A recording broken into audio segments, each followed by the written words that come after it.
সেদিন গিয়েছিলাম অযোধ্যা গ্রামে দশহরা উৎসব দেখতে। এই দশহরা উৎসবে কি কি দেখেছি সেগুলো তোমাদের সাথে শেয়ার করব। তো আমাকে যারা চেনো না তাদের জন্য, hey guys, this is Jeevan and you are watching Prince Jeevan vlog. আর তোমরা দেখতেই পারছো অযোধ্যা গ্রামের আধ্যাত্মিক দেবী স্নানের উদ্দেশ্যে রওনা হয়েছে। আর এটা দেখার জন্য অসংখ্য ভক্ত কতটা ভিড় করেছে তোমরা দেখতেই পারছো। আর এখানে অনেকজন মা মনসাকে মাথায় করে নিয়ে স্নান করাতে নিয়ে যাচ্ছে সরোবরে। আর তোমরা যারা যারা অযোধ্যা গ্রামে দশহরা উৎসব দেখতে এসেছিলে তারা প্লিজ কমেন্টে জানিও। আর তোমরা দেখতেই পাচ্ছ কত ভক্ত মাথায় করে মা মনসাকে নিয়ে যাচ্ছিল। তো তারা চলে গেল স্নানের উদ্দেশ্যে, আর আমরা এদিকে যাব একটু মেলার দিকে, মানে যেদিকে মা মনসার মন্দির রয়েছে। আর যেতে যেতে দেখলাম এখানটাতে জুয়া খেলা হচ্ছিল, আর আমরা চলে গেলাম এখান থেকে সোজা ভিতরে। আর তোমরা দেখতেই পাচ্ছ ভিতরে মানে মেলার দিকে কতটা ভিড় রয়েছে গাইস। আর এখানকার মেলার দোকানগুলোতেও প্রচুর ভিড় হয়েছিল সেদিন। তবে কিছু কিছু জায়গা এমনও ছিল যেদিকটা পুরোই ফাঁকা ছিল, আর মেলাটা পুরো ঘুরতে ঘুরতে তো পায়ে ব্যথায় ধরে গিয়েছিল। আর এখানটাতে দেখলাম যে প্রচুর ফুলের যে আইটেমগুলো হয়, আর্টিফিশিয়াল ফুল, ওগুলো বিক্রি হচ্ছিল। আর তোমরা দেখতেই পাচ্ছ মন্দিরটা এই পাশটাতে। এখানকার আলোকসজ্জাটা আমার খুব ভালো লেগেছে। তোমাদের কীরকম লাগছে তোমরা অবশ্যই কমেন্ট বক্সে জানাও। এবার যাচ্ছি মা মনসার মন্দিরে। এখানে দেখতেই পাচ্ছ পুরো আসন পুরো খালি, মানে সিংহাসন পুরো খালি। তারা স্নানের উদ্দেশ্যে রওনা হয়েছে, তোমরা সেটা দেখতেই পেলে ভিডিওর প্রথমেই। তো আমি এখানে কিছু ভিডিও ক্লিপ তুলে নিলাম। আর আমি যখন ভিডিও বানাচ্ছিলাম তখন আমার দিকে সবাই তাকিয়েছিল আর কেউ হাসছিল। তবে সেটা সবাই নয়, কিছু কিছু মানুষ। আর বাকি মানুষগুলো সবাই নিজেরাই যে যার ফোনে ছবি তুলতে এবং ভিডিও করতে ব্যস্ত ছিল। এখানে মোমের ঠাকুর বিক্রি হচ্ছিল। এখান থেকে একটা বুদ্ধর মূর্তি নিয়ে নিয়েছিলাম। আর এখানটাতে দেখলাম যে একটা কাকু এইভাবে নাচাচ্ছিল দুটো পুতুলকে, তো সেটা দেখতে খুবই ফানি লাগছিল। আর দেন চলে গেলাম এখানে লস্যির দোকানে। লস্যির দোকান থেকে একটা লস্যি নিয়ে নিয়েছিলাম। লস্যির ক্লিপটা ডিলিট হয়ে গেছে গাইস, তাই আর দিতে পারলাম না। আর এখান থেকে নিয়ে নিয়েছিলাম দুটো চশমা। তো কোন চশমাগুলো নিয়েছিলাম সেটা তোমাদেরকে পরের ভিডিওতে শেয়ার করব। মেলাটা অনেক বড় ছিল গাইস, তোমরা সেটা আন্দাজ করতেই পারছো, কারণ কতগুলো দোকান রয়েছে পাশাপাশি। আর দোকানে যথেষ্ট ভিড় হয়েছিল গাইস, আর ভিড় হয়েছিল বেশি এই মোগলাইয়ের দোকানটাতে। আর তোমরা সেটা দেখতেই পারছো। আর এই মোগলাইয়ের দোকানটাতে আমরা ঢুকিনি, কারণ মেলাতে গিয়ে রেস্টুরেন্টের খাবার খুবই কম খাই আমি। আর দেখতেই পারছো এখানে কত নাগরদোলা বসেছে সেটা তোমরা দেখো। এটা বিশেষ করে বাচ্চাদের জন্য এই নাগরদোলাগুলো।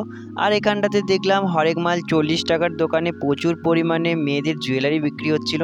তো ওদিকটাতে গেলাম না। আর আমার এখানে তিনটে পেনদানি নিয়ে নিয়েছিলাম। আর দাদু আর দিদিমা দেখছিল এই গেটারটা, তো এই গেটারটাও নিয়ে নেওয়া হলো তাদের জন্য।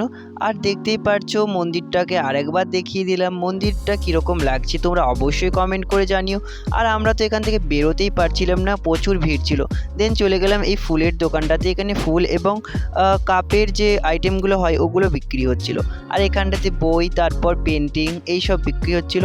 আমার তো এইসব পেন্টিংগুলো বেশ ভালো লাগে, তো আমি এখান থেকে একটা করাবো ভাবছিলাম, কিন্তু অনেক দাম বলছিল গাইস, তাই আর করানো হলো না। আর এখানটাতে দেখলাম এবিসিডির বইগুলো খুব কিউট দেখতে, আর এগুলো খুব আমি হাতে নিয়ে দেখছিলাম। তবে এটা দু একবার পড়ার পর ভেঙে যদি না যায় তাহলে অনেক দিনই পড়া চলবে, কারণ এটা সেই এটিএম কার্ড হয় না, এটিএম কার্ডের মতো কিছুটা। তো আর দেখতেই পাচ্ছ এখানে আঁকার বই রয়েছে এবং কালার করারও বই রয়েছে হনুমান চালিসা। আর হনুমান চালিসাটা তোমরা দেখতেই পাচ্ছ। আর আমি এখানে চলে গিয়েছিলাম ব্যাগের দোকানে। সো কলেজে যাওয়ার জন্য একটা ব্যাগ এখানে সিলেক্ট করেছিলাম। তবে এই ব্যাগটার দামটা আমার বেশি বলে মনে হয়েছিল, তাই আর নিইনি। আর দেখতেই পাচ্ছ যেদিকে ঠাকুর স্নান করে সেদিকটাতে আমরা যাচ্ছি। দেন চলে গেলাম সেখানে যেখানে মা মনসাকে স্নান করানো হচ্ছিল। তো সেখানে যাওয়ার জন্য এরকম কতকগুলো আলোকসজ্জা দেখতে দেখতে পেরিয়েছিলাম। তো এগুলো তোমরা কারা কারা দেখেছো তোমরা প্লিজ কমেন্টে জানিও। আর যারা যারা এসেছিলে মেলা দেখতে তোমরা প্লিজ কমেন্টে জানিও। আরও একবার এটা বলে দিলাম। আর এখানে গেটের মধ্যেই সিনেমা চলছিল গাইস, আর তার পাশেই ছিল একটা ভূত টাইপের কিছু।